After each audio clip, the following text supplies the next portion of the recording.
Was the JJK season really that good?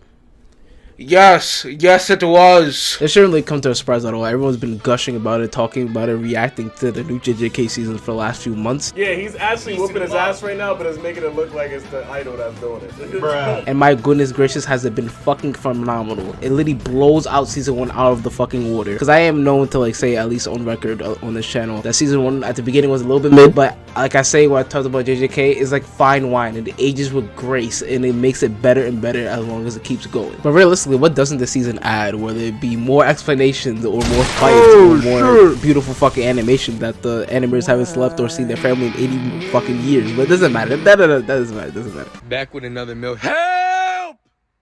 Help!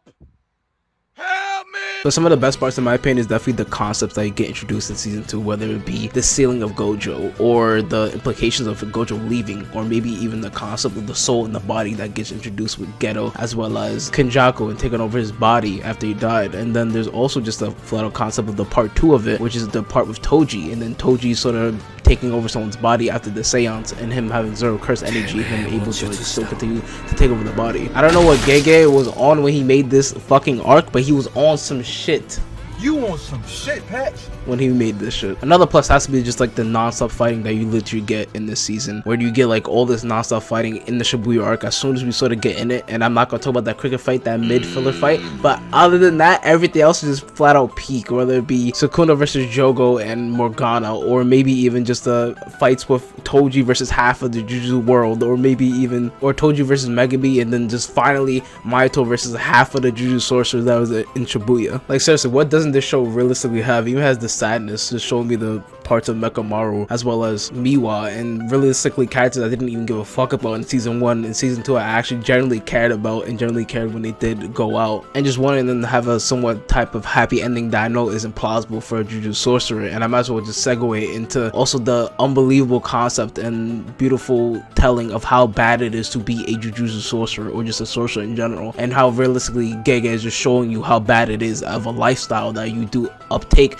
when you do take this role as a Jujutsu sorcerer. With Gege making it abundantly clear, there's only 3 roads where you become a Jujutsu sorcerer. 1, you die. 2, you live with it and just live as a better tomorrow like Gojo and just sort of be happy even though it's depressing shit all around you. Or 3, you turn into oops, sorry, my bad, wrong clip. I mean Ghetto, and you just turn into Ghetto where you go about it a completely different way, or you might even just go flat out the fucking deep end in the concept of trying to save the Jujutsu sorcerer or just regularly the world itself, in a complete dark and twisted way about going about it. And I understand people aren't going to necessarily agree with me, but I still am on the fence for those first 5 episodes. I do love them a lot. I really do love that prequel arc. It's really, really good, and I understand how good, how fucking phenomenal it is in the later half of the season and how much goodness that we do get. But it's just like it's done so masterfully well in the telling of a story of telling you how bad it's gonna get or how bad this season is, almost like a prelude until the events that's gonna happen.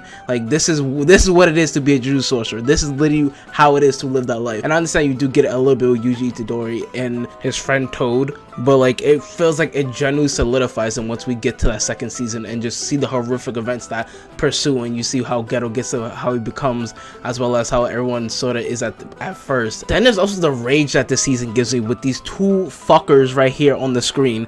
These 2 fuckers have given me so much rage-inducing comas, like I can't even tell you how many. Like, I've been so upset that these guys have lasted this long, but it does feel extremely good when they finally hit the bucket, bro. Finally just kick the bucket, just because of how annoying and how much damage they have done all up until this point. Then there's also just a beautifully tragic story that happens with Yuji Itadori, and just seeing him this season of how far he's literally falling, and how he sort of gets to a point where Geto gets, and he's like very sad and depressed about everything that's happened up to this point, with him feeling just completely useless of letting his friends die, his mentor die, and even Gojo just being sealed, and how everything just feels necessarily hopeless in its terms of events. But just having Toto come in and give him just that friendo speech and a genuine feeling of like I know you're not gonna have the answer, and I know and understand that things aren't good right now, but you're going to be fine and everything's going to be okay. Don't worry about it. Making it seem like he goes like what a more Gojo-esque response with it, where he genuinely wants to look at the brighter side of things instead of looking at the negative, and honestly having more faith, especially after Nobara's. Well, I don't know if she's alive, but like, let's just hope. Let's just hope for the moment. Who knows? Let's have faith in Gege. Am I right, everybody? Right? Huh?